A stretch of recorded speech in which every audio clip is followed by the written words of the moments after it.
Ya, Lukas pasal 23 ayat 39 sampai 43.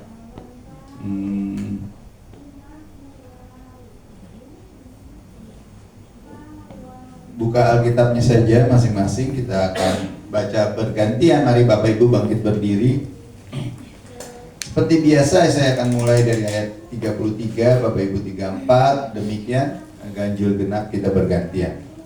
Mari buka Alkitabnya, kita akan baca bersama-sama. Saya mulai ayat 33. Ketika mereka sampai di tempat yang bernama Tengkorak, mereka menyalibkan Yesus di situ dan juga kedua orang penjahat itu, yang seorang di sebelah kanannya dan yang lain di sebelah kirinya. Ya Bapa, ampunilah mereka, sebab mereka tidak tahu apa yang mereka perbuat. Dan mereka membuang undi untuk bagi pakaiannya. Orang banyak berdiri di situ dan melihat semuanya. Pemimpin-pemimpin mengejek dia, katanya, orang lain ia selamatkan. Biarlah sekarang ia menyelamatkan dirinya sendiri jika ia adalah Mesias, orang yang dipilih Tuhan. Juga prajurit-prajurit menolong dia, mereka menunjukkan anggur asam kepadanya. Dan berkata, jika engkau adalah raja orang Yahudi, selamatkan dirimu. Ada juga tulisan di atas kepalanya, inilah yang kata Yahudi. Seorang dari penjahat yang digantung itu menghujat dia, katanya, bukankah engkau adalah Kristus? Selamatkanlah dirimu dan kami. Tapi ia yang seorang dia katanya, tidak takut juga tidak pada Tuhan, sedang engkau menerima hukuman yang sama. Kita memang selayaknya dihukum, sebab kita menerima balasan yang setimpal dengan perbuatan kita. Tetapi orang ini tidak berbuat sesuatu yang salah. Lalu ia berkata kepada Yesus, apa anakku, apabila engkau datang sebagai raja. Kata Yesus kepadanya, aku berkata kepadamu, sesungguhnya hari ini juga engkau akan ada bersama-sama dengan aku dalam Firdaus. Haleluya. Silahkan duduk, puji Tuhan. Bapak Ibu, kita masih orang-orang yang diberkati, dikaruniai Tuhan, karena hari ini masih dapat kesempatan membaca Alkitab, membaca firman Tuhan, dan lebih dari itu kita adalah orang-orang yang berbahagia kalau menjadikan firman Tuhan ini sebagai standar bagi kehidupan kita. Haleluya. Bapak Ibu Saudara yang dikasihi Tuhan, apa yang terjadi di kayu salib ini, kita bisa melihat bahwa orang yang di sebelah kanan Tuhan Yesus itu menerima hukuman. Coba dibayangkan Bapak Ibu, kalau saya ngebayangin gini, waktu saya ngalamin divonis 7 tahun, terus ada banyak orang datang, ada beberapa teman-teman datang berusaha dengan memberikan janji, berusaha untuk menolong saya agar bisa dibebaskan. Tapi menunggu sampai di sidang 21 kali sidang sampai akhirnya putus hukuman 7 tahun, sepertinya hilang harapan gitu. Aduh, 7 tahun nih kayaknya umurku ini akan terbuang sia-sia. Belum lagi ngelihat Ibu Yanti waktu itu masih muda, ya kan, lagi cantik-cantiknya. Sekarang cantik juga sih gitu, tapi dulu masih seger ya, kayak lah ya. Wah, ini jangan-jangan diambil orang nih, saya 7 tahun nih gitu kan. Kayaknya nggak ada harapan. Tapi ketika ada orang datang memberi harapan, memberi janji, itu kayaknya waduh, ada kebangkitan lagi.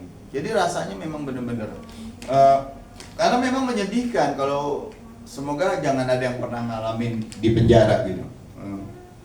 Tadi kebetulan di YouTube saya lewat cerita ada orang, seorang sudah umur 63 atau berapa, dibebaskan. Dia mendapat pembebasan. Lalu kamu sekarang free, kamu sudah bebas, kamu sudah jadi orang merdeka. Lalu dia bilang gini, bebas, merdeka, apa artinya? Saya dimasukkan ke sini ketika umur 19 tahun. Sekarang saya sudah 63.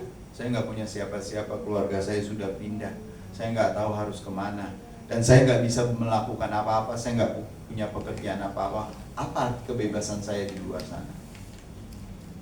umur saya segini, saya nggak bisa bekerja, dan mungkin orang-orang tidak ada yang bisa menerima saya, bahkan keluarga saya pun mungkin tidak mengharapkan saya kembali. Nggak ada harapan, Bapak. Tapi coba kalau tiba-tiba ada orang datang, Pak, tinggal sama kami, mungkin akan muncul harapan yang baru lagi. Nah, begini juga dengan penyamun yang disalibkan bersama-sama dengan Yesus Kristus ini gitu. Mereka sudah hilang harapan, bahkan Yesus sendiri sudah hilang harapan. Kita baca tadi bagaimana orang-orang mengejek, bagaimana orang-orang menyampaikan sindiran-sindiran kepada Yesus tentang nggak ada harapan lah, kamu udah digantung kayak gitu. Pada masa itu orang disalib itu udah nggak ada harapan untuk hidup gitu. Tapi satu hal yang menarik adalah perkataan Tuhan Yesus ketika seorang penyamun itu mengatakan, ya Yesus, ingatlah akan aku ketika kamu nanti di Firdaus. Dan Yesus bilang kepada orang ini apa? Hari ini juga engkau bersama-sama dengan aku. Bapak Ibu Saudara yang dikasih Tuhan, ini kan bukankah ini hal yang paling penting bagi kita sebenarnya sekarang? Ya, untung Bu Susan nggak ditangkap ya kan? Coba kalau dikirim ke ini. Saya ingat saya ingat waktu Pak Sarir sempat digaruk juga. Tahu-tahu saya ditelepon sama orang dari Dinsos, Pak kenal dengan nama Pak Sarir. Terus saya bingung siapa nih ya. Untung pas ini katanya Bapak pendetanya. Oh iya saya baru ingat kan. Kalau memang Bapak pendetanya, Bapak datanglah ke sini gitu. Akhirnya kita ke sana, lalu ya beberapa surat diisi, formulir dan lain sebagainya. Pak Sari bisa pulang. Kalau enggak bisa dikirim ke mana katanya? Tangerang apa itu? Di Tangerang. Tangerang waktu itu. Nah kalau udah dimasukin ke Balaraja, benar Balaraja. Nah kalau udah masuk ke situ katanya nggak bisa keluar lagi gitu, nggak ketemu lagi. Puji Tuhan. Nggak bisa pulang sampai tanda kutip sampai mati, ya udah di situ gitu. Karena dianggap nggak ada keluarganya. Nah Bapak Ibu Saudara yang dikasihi Tuhan, tapi ketika Tuhan memberikan kasih karunia-Nya kepada kita, harapan itu muncul. Pak Sarir kan ingat saya gitu, ini pendeta saya. Kebetulan makanya Bapak Ibu penting banget pegang itu tuh apa, warta jemaat. Gitu. Pak Sarir waktu itu di tasnya ada warta jemaat, jadi dia kasih tahu ini gereja saya, ini pendeta saya. Sekarang memang di warta jemaat nggak ada nomor telepon saya, biasa saya taruh gitu kan, tapi takut saya nanti jadi buat pinjol lagi. Biasanya dulu saya taruh nomor telepon saya kalau Bapak Ibu. Nah, jadi akhirnya ditelepon dan itu Bapak Ibu Saudara yang dikasih Tuhan. Di dalam tema khotbah kita bulan ini ada jalan menuju kebangkitan. Jalan ini bukan sekedar perjalanan menuju perayaan Paskah. Kita akan merayakan Jumat Agung, lalu kita akan merayakan Paskah. Tetapi ini sebuah proses iman yang kita bisa lihat di mana Yesus dan kedua orang yang disalibkan bersama-sama dia itu mengalami penderitaan. Yesus Kristus sendiri mengalami mulai dari Taman Getsemani, tengah malam ditangkap, dibawa ke mahkamah agama, diadili, dikembalikan kepada Pilatus dibawa ke Herodes balik lagi ke mahkamah agama, kembali lagi Pilatus. Mengalami penderitaan yang luar biasa. Setelah mengalami cambuk, 39 kali dicambuk, Yesus disuruh membawa balok salib itu sendirian ke Golgota. Bapak Ibu, kalau kita pernah ke Yerusalem, kita bisa kebayang betapa jauhnya jalan itu. Dan bukan masalah jauhnya juga, jalan itu nanjak. Kalau sekarang sih enak lah kalau kita pergi ke Yerusalem. Sekarang tuh jalannya Via Dolorosa itu namanya, itu jalannya udah enak, udah ada trap-trapnya, jadi jalannya udah di semen. Tapi kalau dulu kita kebayang lah, jalan itu agak berat, susah, apalagi naik ke Bukit Golgota. Tetapi ini merupakan proses yang dijalani oleh Yesus menuju kepada kemenangan. Dan kemenangannya itu bukanlah untuk dirinya sendiri, tetapi untuk kita. Dimana itu di tengah-tengah jalan itu kita menemukan, di tengah-tengah penderitaan, di tengah-tengah pergumulan yang dilalui oleh Tuhan Yesus itu, kita menemukan yang namanya kasih karunia. Kasih karunia di sini tidak terbatas. Bahkan bagi seorang penjahat yang disalibkan di samping Yesus sendiri, dia menerima kasih karunia. Bapak Ibu Saudara yang dikasihi Tuhan, dua penjahat itu digantung. Yang satu menghina, yang lain mengakui dosa dan memohon belas kasihan. Kan ini gambaran sebenarnya kita manusia kayak gini. Manusia itu kebanyakan menerima respon firman Tuhan, menerima respon kasih karunia, menerima respon pengampunan yang disediakan itu sama sebenarnya. Satu mengejek, meremehkan, mencemooh, satu lagi menerima dengan kesadaran penuh. Makanya kalau kita tanya, ada orang Kristen yang, ada orang yang percaya Yesus, ada orang yang nggak percaya Yesus, ya karena ini sama gambaran. Jadi jawaban Tuhan Yesus jelas sekali bahwa aku berkata kepadamu, sesungguhnya hari ini juga engkau akan ada bersama-sama dengan aku di Firdaus. Bapak Ibu Saudara yang dikasihi Tuhan, ingat, kita diselamatkan semata-mata karena kasih karunia Tuhan. Itu udah jelas sekali. Kasih karunia Tuhan itu adalah kasih yang melampaui keterbatasan kita sebagai manusia. Penjahat itu tidak punya kesempatan memperbaiki hidupnya. Tidak ada waktu untuk membuktikan dirinya bahwa dia orang saleh, dia orang baik dan lain sebagainya. Tidak ada waktu bagi dia, tidak ada kesempatan bagi dia untuk dibaptis. Tidak ada kesempatan bagi dia untuk ikut katekisasi.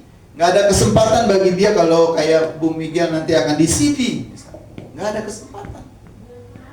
Tapi lihat kasih karunia itu tidak berada di dalam kronos, tidak berada di dalam waktunya Tuhan, manusia tidak berada di dalam waktunya dunia.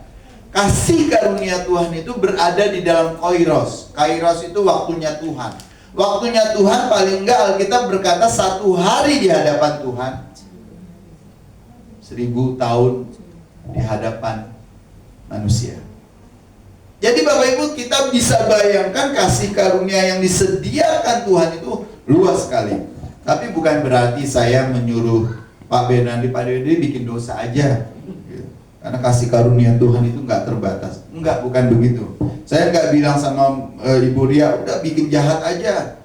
Kan waktu Tuhan itu nggak terbatas gitu. Bukan begitu maksudnya. Tapi Tuhan tidak melihat kapan dan di mana. Selama kita membuka hati dan pikiran kita, memohon pengampunan dari Tuhan, seperti orang yang disalibkan ini berkata, ya Yesus, ketika engkau di Firdaus, ingatlah aku. Ingatlah akan aku apabila engkau nanti datang sebagai raja untuk menghakimi. Kok Andi itu mau pinter, mau cerdas, mau bodoh, mau baik, nanti Tuhan yang akan menghakimi. Pinter gak pinter kita, Tuhan yang akan menghakimi. Orang pintar pasti pilih tolak angin. Enggak ya, salah ya. Orang bodoh gak masuk angin. Bapak Ibu Saudara yang dikasih Tuhan, kasih karunia Tuhan tidak tergantung pada usaha manusia, melainkan pada karya Kristus di kayu salib. Kasih karunia itu disediakan bagi kita ketika Kristus berada di kayu salib. Nah, yang menarik Bapak Ibu, kalimat kasih karunia Tuhan tidak tergantung pada usaha manusia, melainkan pada karya Kristus yang dinyatakan di dalam Injil. Ini pernyataan ini menegaskan bahwa keselamatan manusia bukanlah hasil dari kemampuan moral kita. Keselamatan kita bukanlah hasil dari kereligiusitasan kita, keagamaan kita, kerohanian kita, bukan. Kasih karunia bukan dari hasil perbuatan baik kita, tapi semata-mata karena tindakan Tuhan, usaha Tuhan, karya Tuhan menyelamatkan kita melalui Yesus Kristus. Dalam ajaran teologi kita mengenal istilah keselamatan oleh anugerah melalui iman, bukan oleh perbuatan. Bapak Ibu Saudara yang dikasihi Tuhan, Paulus berkata di Efesus ya, kepada jemaat di Efesus, dia nulis surat begini. Sebab karena kasih karunia kamu diselamatkan oleh iman. Itu bukan hasil usahamu, tetapi pemberian Tuhan. Itu bukan hasil pekerjaanmu. Tuhan bilang jangan ada orang yang menyombongkan diri atau memegahkan diri. Bapak Ibu, ada banyak orang kadang-kadang dia tanpa sadar memegahkan dirinya. Dia bertobat, dipanggil Tuhan karena dia begini, karena dia begitu, atau karena begini. Saya menerima berkat kesembuhan karena saya begini, karena saya begitu. Tanpa sadar kita melupakan bahwa apa yang kita alami semata-mata karena kasih karunia Tuhan, karena anugerah Tuhan, bukan hasil usaha kita. Ada orang jadi Kristen karena dia merasa dia dulu orang hebat, makanya sekarang Tuhan panggil dia dan dia jadi orang hebat sekarang. Bukan, Bapak Ibu. Tuhan bisa pakai siapa saja. Bahkan waktu yang disediakan Tuhan tidak terbatas. Di surat Efesus 2 ini, ayat ini memperlihatkan bahwa keselamatan adalah pemberian, hadiah, gift. Kalau bahasa lain menggunakan present, bukan usaha kita. Jadi Tante Sun diselamatkan Tuhan karena anugerah. Andi jadi Kristen karena anugerah, bukan karena pintar. Kita semua, Jul juga, Pak Jul juga jadi diselamatkan Tuhan karena Tuhan memberikan anugerah. Dasar dari kasih karunia ini adalah penebusan Yesus di kayu salib.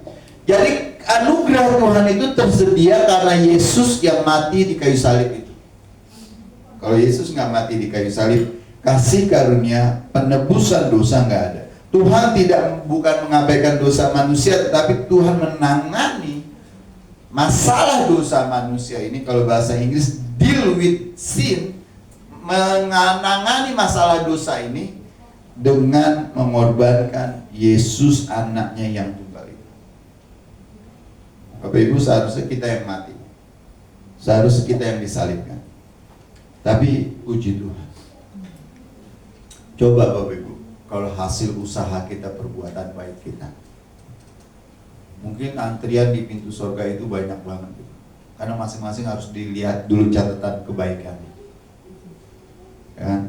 Sampai-sampai ada orang yang sudah bangun 1000 gereja, memenangkan mungkin 1 juta jiwa, terus malaikat bilang kamu nggak boleh masuk karena passwordnya salah. Kenapa passwordnya salah?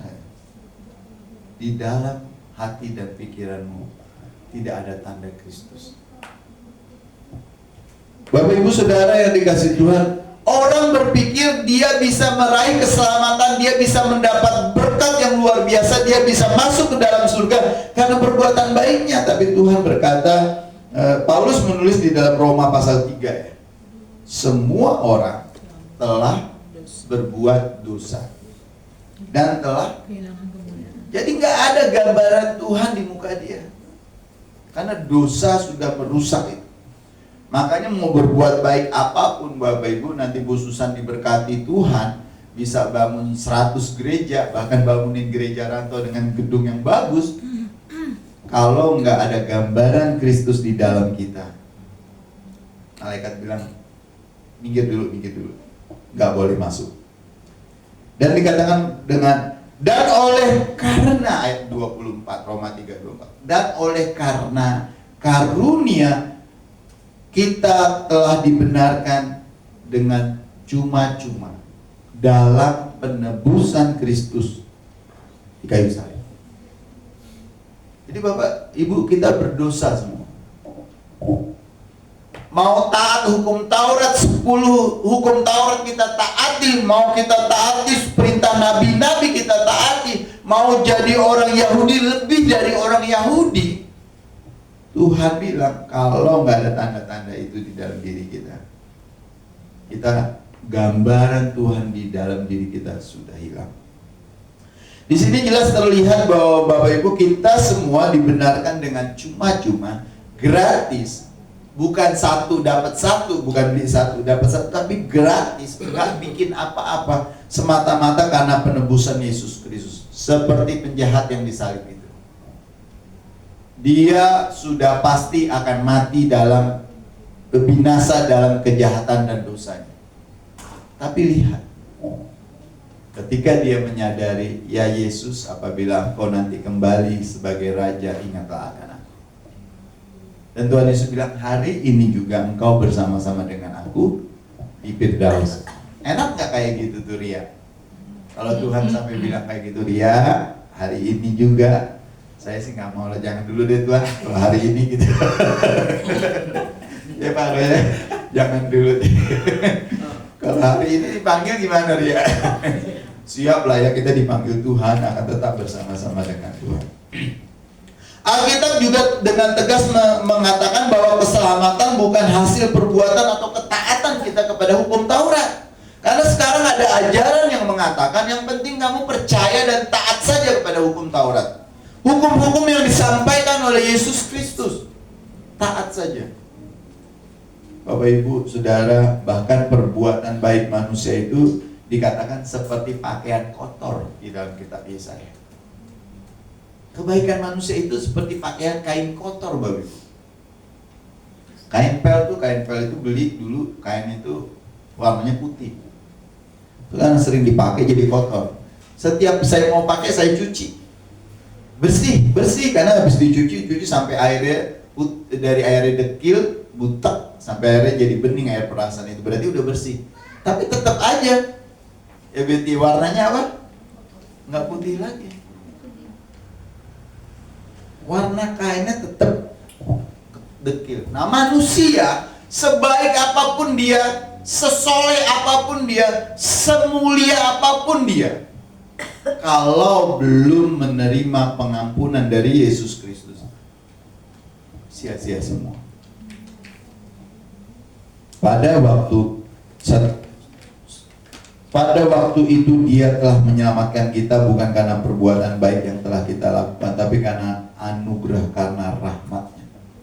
Bapak Ibu Saudara yang dikasihi Tuhan, keselamatan yang disediakan oleh Tuhan itu hanya ada melalui kematian Yesus di kayu salib. Tanpa penyaliban nggak ada penebusan dosa. Karena Tuhan Yesus sendiri berkata di Yohanes 14 yang dicatat itu di ayat 6, Akulah jalan dan kebenaran dan hidup. Tidak ada seorang pun yang datang kepada Bapa kalau perkataan tidak seorang pun yang datang kepada Bapa kalau tidak melalui Aku menunjukkan apa itu Bapak Ibu? Apapun yang kita lakukan, perbuatan baik kita, amal soleh, kemuliaan, kebesaran yang kita buat nggak akan bisa membuat kita sampai kepada Bapa. Hanya satu-satunya melalui Yesus Kristus. Akulah jalan. Tuhan Yesus bilang, jalan yang benar, jalan yang menuju kepada kehidupan. Nah kalau Bapak Ibu ingin menemukan kebenaran, kalau Bapak Ibu ingin mengalami kehidupan, ikutlah Yesus. Ikutlah Yesus. Pernyataan ini menegaskan bahwa Yesus Kristus adalah pusat dari keselamatan kita. Oleh karena itu Bapak Ibu, secara teologis kita diingatkan bahwa manusia berdosa tidak mampu menyelamatkan dirinya sendiri. Itu udah pasti. Tuhan memberikan keselamatan sebagai kasih karunia. Dan dasar dari kasih karunia itu adalah penebusan Yesus di kayu salib. Gak ada salib, gak ada kasih karunia Tuhan. Kalau tidak ada kasih karunia Tuhan, kita gak akan mengalami penebusan. Karena saat ini orang menganggap salib itu bukan apa-apa. Salib itu bukan apa-apa. Bapak Ibu Saudara yang dikasihi Tuhan, dengan demikian keselamatan dalam iman Kristen bukanlah apa yang manusia lakukan, melainkan apa yang telah Tuhan lakukan. Keselamatan dalam iman Kristen bukanlah apa yang kita lakukan, bukan apa yang kita buat, bukan apa yang kita kerjakan, tapi Tuhan yang sudah telah melakukan bagi kita. Melalui siapa Pak Bernardi? Melalui Yesus Kristus. Inilah sebabnya Injil selalu mengarahkan kita untuk percaya kepada karya Yesus, bukan kepada kekuatan atau usaha diri sendiri.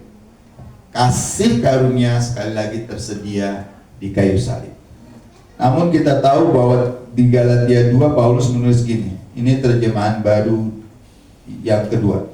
Namun kita tahu bahwa tidak seorang pun dibenarkan karena melakukan hukum Taurat, melainkan melalui iman dalam Yesus Kristus. Bahkan kita juga telah percaya kepada Yesus Kristus supaya kita dibenarkan oleh iman, bukan karena melakukan hukum Taurat, sebab tidak ada seorang pun yang dibenarkan karena melakukan hukum Taurat. Gak ada Bapak Ibu, sulit Bapak Ibu. Kalau ada orang yang dibenarkan karena dia melakukan hukum Taurat, maka orang Yahudi akan semuanya akan masuk surga. Bapak Ibu, kasih karunia mengubah pandangan kita, perspektif kita, cara kita melihat. Salib bukan hanya lambang penderitaan, tetapi pintu menuju kepada harapan yang tersedia itu. Bagi penjahat itu salib menjadi jalan menuju ke Firdaus, karena dia langsung bersama-sama dengan Yesus hari itu juga di Firdaus. Bagi kita salib adalah jalan menuju kepada kebangkitan. Kalau Yesus hanya kita kenal sampai di salib saja, maka sia-sia kepercayaan kita. Kita harus mengenal Yesus bukan hanya Yesus yang disalibkan, tapi kita harus mengenal dia yang dibangkitkan. Kita harus mengenal dia yang hidup dan yang naik ke surga. Sekali lagi, kalau kita cuma mengenal Yesus yang disalibkan, sedih juga gitu kan. Artinya sia-sia juga. Bagi kita, salib adalah jalan menuju kebangkitan dari putus asa. Mungkin Bapak Ibu ada kekecewaan, ada nggak punya harapan lagi rasanya. Tapi biarlah kita mengingat pada hari ini, salib Yesus tidak hanya dipahami sebagai akhir dari hidupnya Yesus di muka bumi ini, tapi salib melainkan ada titik transisi antara Yesus membuka jalan menuju kebangkitan. Dalam gambaran ini kita diberikan harapan. Bapak Ibu, salib mengubah status menjadi harapan. Salib mengubah status kita menjadi harapan.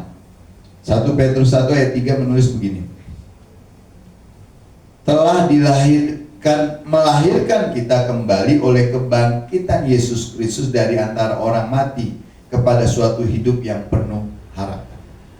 Kalau hanya kenal Yesus disalibkan saja sia-sia Bapak. Tapi kita juga mengenal Yesus yang bangkit. Kebangkitan itulah yang membuat harapan kita menjadi teguh. Yesus disalibkan memberikan kasih karunia pengampunan. Tapi kasih karunia pengampunan itu menjadi harapan yang hidup ketika Yesus bangkit dari kematian. Dengan demikian Bapak Ibu, salib yang tampak sebagai simbol kekalahan justru menjadi pintu masuk bagi pengharapan kita. Bapak Ibu Saudara yang dikasihi Tuhan. Yang kedua, salib membuka jalan dari kematian menuju kepada kehidupan.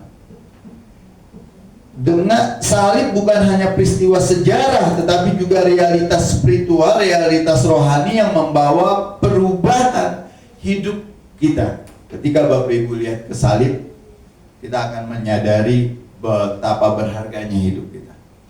Oleh karena itu jangan pernah sia-siakan hidup kita untuk sesuatu yang tidak berguna. Jangan habiskan waktu hidup kita hanya untuk khawatir misalnya. Jangan habiskan waktu hidup kita hanya untuk sesuatu yang gak kekal. Lebih baik Bapak Ibu mulai pikirkan sekarang bagaimana caranya saya memenangkan jiwa. Kok Andi pikirkan bagaimana caranya membawa orang-orang yang gak kenal Tuhan Yesus bisa kenal Tuhan Yesus. Gak ada gunanya kita berdebat. Debat itu hanya memuaskan pikiran kita aja, tapi tidak menyelamatkan jiwa. Tidak menyelamatkan jiwa. Mengikut Kristus berarti melewati jalan salib sebelum mengalami kemuliaan kebangkitan. Yesus Kristus sendiri mengajarkan bahwa murid-muridnya dipanggil untuk memikul salib. Di Lukas 9 ayat 23 Tuhan Yesus mengatakan gini, setiap orang yang mau mengikut aku, ia harus menyangkal dirinya, memikul salibnya setiap hari dan mengikut aku. Prinsipnya jelas Bapak Ibu bahwa penderitaan, pergumulan, pengorbanan dalam kehidupan iman kita bukanlah tanda kekalahan. Tapi apa? Bagian dari perjalanan menuju kehidupan yang mulia bersama dengan Tuhan. Gak pernah akan ada kemuliaan tanpa mengalami penderitaan. Gak akan pernah ada matahari kalau gak pernah ada hujan. Mungkin nanti sore kita bisa melihat pelangi karena habis hujan. Tapi belum tentu juga ada pelangi karena gak ada matahari. Bapak Ibu Saudara yang dikasihi Tuhan, kita saat ini diingatkan di dalam Kristus yang disalibkan dan bangkit. Tuhan mengubah tragedi menjadi keselamatan, putus asa menjadi harapan, dan kematian menjadi kehidupan. Oleh karena itu, ingatlah bahwa jalan menuju kebangkitan itu dimulai pertama kemarin pengampunan. Terus sekarang kita akan menerima, akan masuk ke dalam kebangkitan itu melalui kasih karunia. Bapak Ibu Saudara yang dikasihi Tuhan, jalan kasih karunia menjadi undangan. Di sini dikatakan Tuhan Yesus membuka pintu Firdaus bagi orang yang dianggap tidak layak, orang yang disalibkan tadi kan. Hari ini juga engkau bersama-sama dengan aku di Firdaus. Tuhan tidak menunggu kita menjadi baik. Jadi Bu Susan, Pak Wenadi, Ria, Betty, Pak Ju, kita semua, Tuhan nggak menunggu kita jadi orang baik. Dia sudah menyediakan kasih karunia. Dan saat ini dia berkata, mari datang kepadaku. Mari datang kepadaku. Bapak Ibu Saudara yang dikasihi Tuhan, di dalam Kristus Tuhan membuka jalan sehingga kita dapat bergerak dari dosa menuju kepada pengampunan. Makanya Petrus berkata bahwa kita adalah imamat rajani, umat pilihan Tuhan, bangsa yang kudus, yang dipanggil Tuhan dari gelap kepada terangnya yang ajaib. Tapi kata-kata itu nggak sampai di situ, dan untuk memberitakan perbuatan-perbuatannya yang ajaib. Bapak Ibu Saudara yang dikasihi Tuhan, kita juga bukan sekedar menikmati kasih karunia Tuhan. Walaupun Tuhan mengundang kita untuk datang, Bapak Ibu pernah ingat cerita seorang raja yang mau bikin pesta, lalu dia menyuruh anak buahnya untuk memanggil orang-orang untuk datang, tapi orang-orang gak ada yang mau sampai 3 kali, dan kali yang ketiga raja itu bilang, semua orang yang di pinggir jalan, semua orang pengemis, semua orang timpang, semua orang sakit, bawa ke sini. Pestaku harus penuh, kata raja itu. Di sini digambarkan bahwa Bapak Ibu, undangan yang diberikan Tuhan itu bukan karena kita orang baik. Manusia mengirim undangan kepada kenalan biasanya, kepada orang yang diharapkan bisa bawa kado lebih gede gitu misalnya, atau bawa angpaunya tebal ya Pak Andi ya. Tapi Tuhan mengundang kita, gak menunggu itu. Selama kita mau berkata, ingatlah akan aku ya Tuhan, ingatlah akan aku. Bapak Ibu Saudara yang dikasihi Tuhan, pada pagi hari ini cuma saya ingin melalui firman Tuhan ini mengingatkan kita, jangan menunda untuk datang kepada Tuhan. Tuhan tidak menunggu kita menjadi sempurna, sekali lagi. Tuhan tidak menunggu kita menjadi orang baik. Tuhan tidak menunggu kita menjadi orang pintar. Tuhan tidak menunggu kita jadi orang kaya. Tuhan hanya mengundang kita yang mau datang. Datang kepada Tuhan apa adanya. Ingat 2 orang yang di bait suci berdoa, 1 orang Farisi, 1 pemungut cukai, dan Tuhan bilang kepada pemungut cukai itu dia yang diterima doanya. Karena dia cuma bilang ini, Tuhan kasihanilah aku orang berdosa. Dia nggak bilang saya ini imam, saya ini pendeta, saya ini orang pendoa, saya ini rajin ke gereja, saya ngasih perpuluhan, saya sering berdoa, saya melayani orang. Tuhan nggak lihat itu. Tuhan cuma mau lihat kamu mau datang nggak kepadaku, menyesali dirimu sebagai orang yang butuh ditolong. Bapak Ibu Saudara yang dikasihi Tuhan, Yang kedua, Tuhan ingin mengingatkan kita untuk menjadi saksi. Jangan cepat menghakimi orang, tetapi bukalah ruang bagi orang lain untuk mengalami firman Tuhan. Bapak Ibu, melalui kehidupan kita, pergaulan kita sehari-hari, beri kesempatan kepada orang lain untuk melihat Tuhan.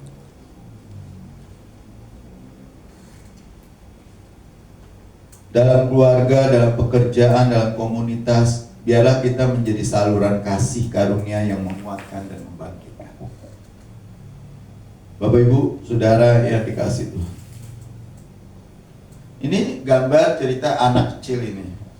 Anak kecil itu kalau di rumah biasanya suka sembarang apa dipegang daripada, atau dia jatuhin jambangan bunga, harganya mahal, punya ibunya. Dan saking dia takutnya, dia lem ini jambangan, dibetulin lagi, dilem, tapi masih kelihatan bekas pecah-pecahannya. Sampai ibunya datang, apa yang kamu lakukan? Ini tadi kesenggol sama ini, pokoknya nggak mau mengakui bahwa dia yang bikin. Lalu saya usahakan membetuli, kata anak itu. Tapi ibunya tahu bahwa anak ini yang memecahkan, gitu. Nggak mungkin kucing. Dan ibunya cuma berkata, anakku, aku tetap mengasihimu. Tapi saat ini yang paling penting kau menyadari kesalahanmu dan akui kesalahannya. Lalu anaknya akhirnya bilang, iya mama, saya tadi menjatuhkan ini. Karena saya takut, saya memperbaiki. Tapi ternyata udah mau dibetulin masih kelihatan bekasnya. Ini menggambarkan kehidupan kita manusia, Bapak. Kita bikin salah, bikin dosa, tapi berusaha memperbaiki dosa kita itu dengan amal soleh, perbuatan. Tetap aja seperti jambangan yang pecah, terus dibetulin itu, dilem, ya kelihatan tetap bekas pecahnya. Yang bisa memulihkan kita sungguh-sungguh hanya kita menyadari bahwa saya butuh kasih karunia yang Tuhan sediakan. Pagi hari ini Bapak Ibu Saudara yang dikasihi Tuhan, jalan menuju kebangkitan bukanlah jalan yang kita tempuh dengan kekuatan kita sendiri, tapi jalan yang kita sadari itu disediakan Tuhan melalui kerelaan hati kita, melalui kesadaran kita, melalui respon kita terhadap firman Tuhan. Kasih karunia yang Tuhan sediakan itu melalui Yesus Kristus. Oleh karena itu mari kita membuka hati kita. Mari kita sadari bahwa apapun yang kita lakukan itu seperti jambangan yang pecah, dibetulin, tetap bekas pecahnya kelihatan. Dan itu tidak akan pernah berarti apa-apa di hadapan Tuhan. Tapi kita akan menjadi dibenarkan oleh Tuhan melalui karya Kristus. Bapak Ibu Saudara yang dikasihi Tuhan, oleh karena itu marilah kita berjalan menuju kebangkitan, bukan dengan kekuatan sendiri, melainkan jalan kasih karunia yang disediakan Tuhan. Selama kita berjalan bersama Tuhan, setiap salib yang kita pikul tidak akan berakhir pada kematian, tidak akan pernah berakhir kepada kehancuran, tidak akan pernah berakhir kepada kenistaan, tetapi akan membawa kita menuju kepada kehidupan yang baru dan pengharapan yang tidak pernah mengecewakan. Oleh karena itu Bapak Ibu Saudara yang dikasihi Tuhan, pagi hari ini sekali lagi saya mengajak kita, mari kita hidup di hadapan Tuhan dengan rasa syukur yang terus menerus. Karena kita ada saat ini semata-mata karena kasih karunia Tuhan, karena anugerah Tuhan.